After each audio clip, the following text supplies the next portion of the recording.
Monsieur le Président du Conseil national de la jeunesse ivoirienne,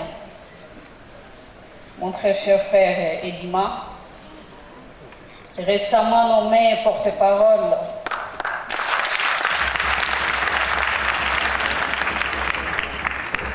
de la présidence de l'Union panafricaine de la jeunesse,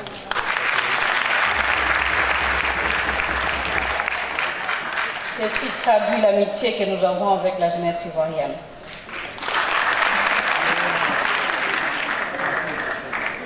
Mes frères et sœurs leaders de jeunes ivoiriens issus de différentes associations de jeunes de la Côte d'Ivoire et de l'ensemble de la jeunesse ivoirienne en général. Monsieur le Président du Conseil national de la jeunesse sénégalaise ici présent, nos amis venus de différents pays africains, sans oublier le secrétaire général de la Conférence, mesdames et messieurs, distingués invités à vos titres et qualités.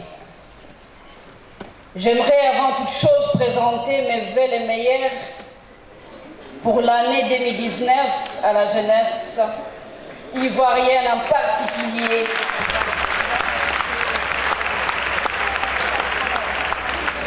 ainsi qu'à tous les peuples ivoiriens.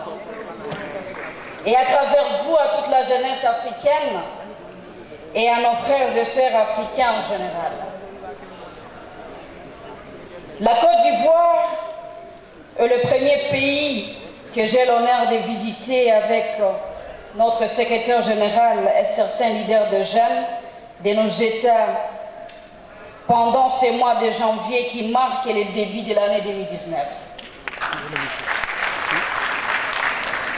Nous sommes venus spécialement pour la jeunesse ivoirienne, Excellence Monsieur le Premier ministre, avec laquelle nous partagions des relations très particulières pour aujourd'hui et demain. Et surtout, pour mon frère Mamadou Touré,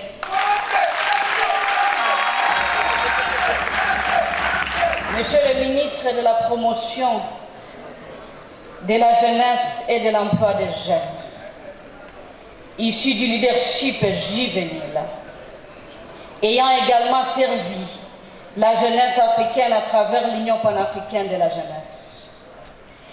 Nous disons merci au président Alassane Ouattara d'avoir valorisé une nouvelle génération. Ça montre à suffisance l'importance qu'accorde le pays à la jeunesse, parce que à la tête d'un ministère de la jeunesse, nous avons un jeune.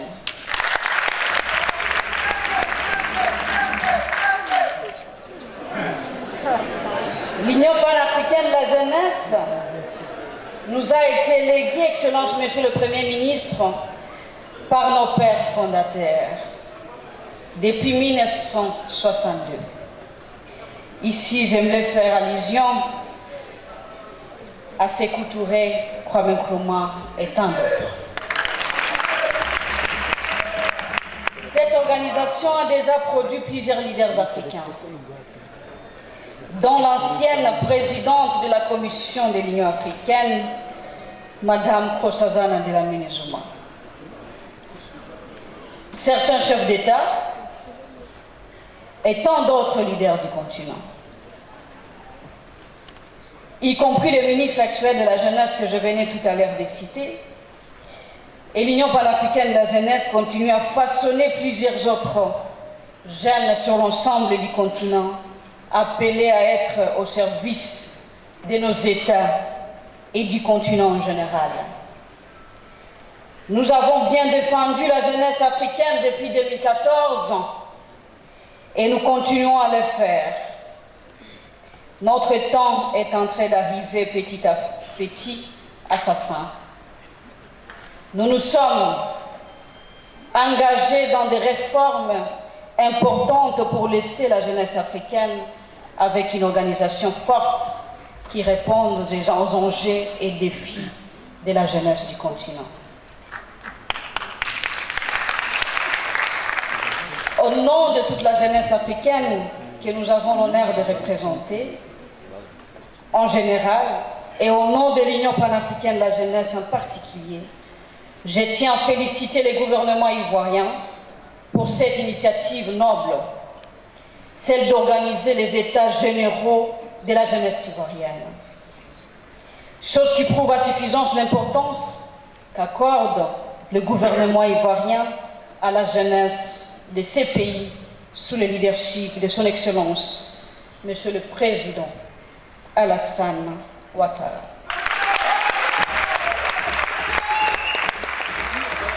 À la jeunesse ivoirienne, voici l'opportunité en or pour vous exprimer sans tabou sur le mot qui ronge le jeune ivoirien et qui ne favorise pas le bien-être de la jeunesse ivoirienne. Nous souhaitons que les résultats issus de ces assises soient matérialisés et apportent des solutions aux problèmes des jeunes ivoiriens. Tels que résoudre le problème du chômage des jeunes, faciliter l'accès à l'éducation pour tous les jeunes ivoiriens, surtout les jeunes filles.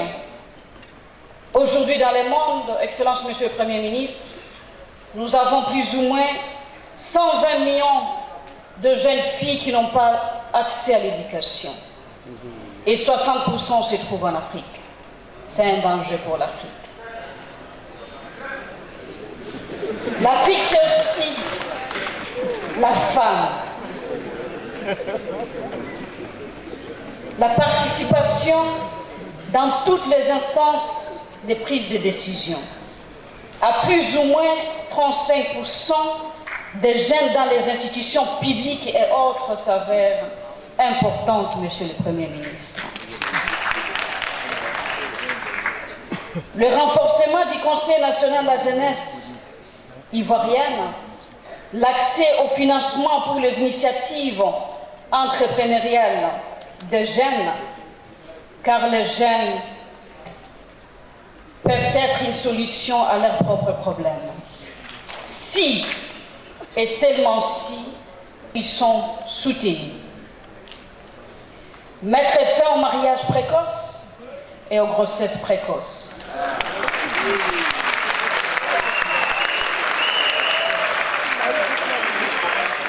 Qui détruisent terriblement l'avenir de la jeune fille africaine, car l'Afrique d'aujourd'hui et de demain, c'est aussi la femme. Dans le souci de gagner le pari de la parité d'ici 2030, partout dans le monde, y compris en Afrique. La jeunesse ivoirienne est une jeunesse engagée, Excellence Monsieur le Premier ministre. Est une jeunesse compétitive qui mérite l'accompagnement des dirigeants ivoiriens pour leurs initiatives. Pour ce faire, nous recommandons, Excellence Monsieur le Premier ministre, au gouvernement ivoirien de créer un fonds national pour la promotion de l'entrepreneuriat des jeunes ou de les renforcer s'il existe.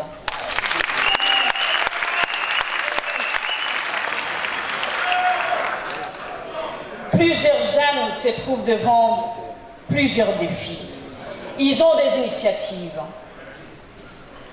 Ils ont des projets. Ils veulent créer l'emploi pour eux-mêmes. Ils veulent être la solution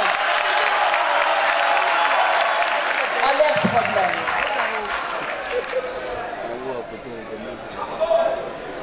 Le jeune africain aujourd'hui, c'est le seul espoir qui reste pour l'Afrique.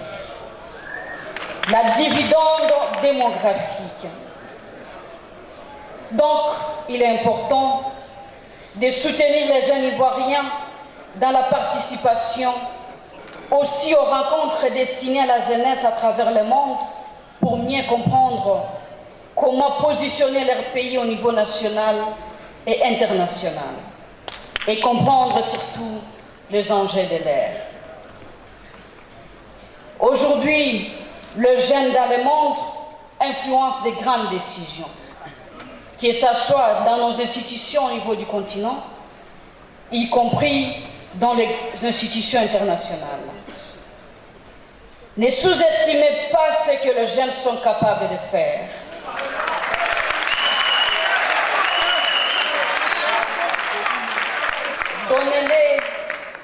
Donnez-leur une chance et vous verrez les exploits qu'ils feront.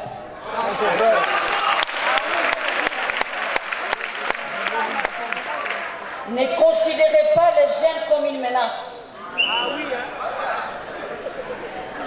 Comme c'est le cas dans plusieurs pays africains et dans nos grandes institutions, mais plutôt comme une opportunité pour faire décoller l'Afrique, nos États, sur le plan économique ainsi que sur le plan politique. Merci, madame.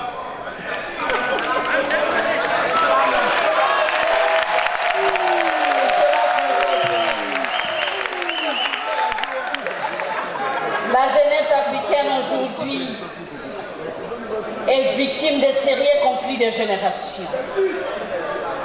Elle subit des injustices graves de la part de nos institutions à travers de mauvaises pratiques sur le continent africain, dans nos États.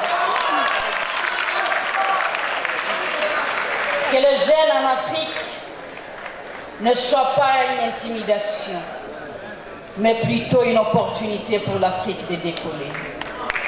Que le talent des jeunes puisse représenter une opportunité pour nos États de faire avancer les choses. Que les jeunes qui montent en puissance ne soient pas victimes de conflits de génération, mais qu'ils soient plutôt une opportunité pour nos États. Que cela ne soit pas le cas en Côte d'Ivoire. Et nous sommes contents de voir un ministre jeune, ça montre déjà qu'il n'y a pas ce conflit de génération.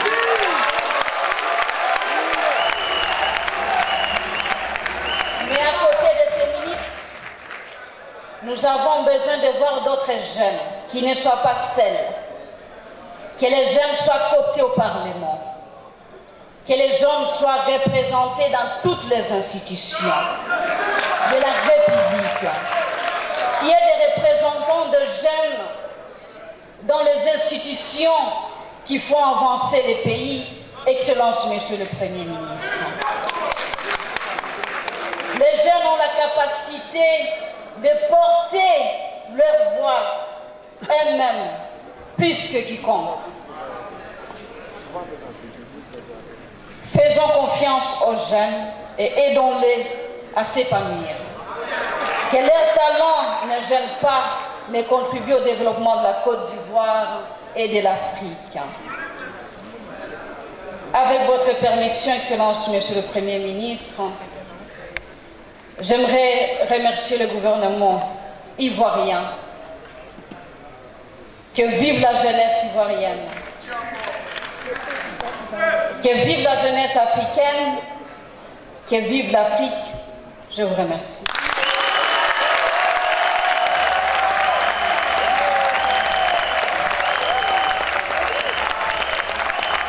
Tout est bien qui finit bien. Un discours apprécié à sa juste valeur par le gouvernement ivoirien, mais également la jeunesse.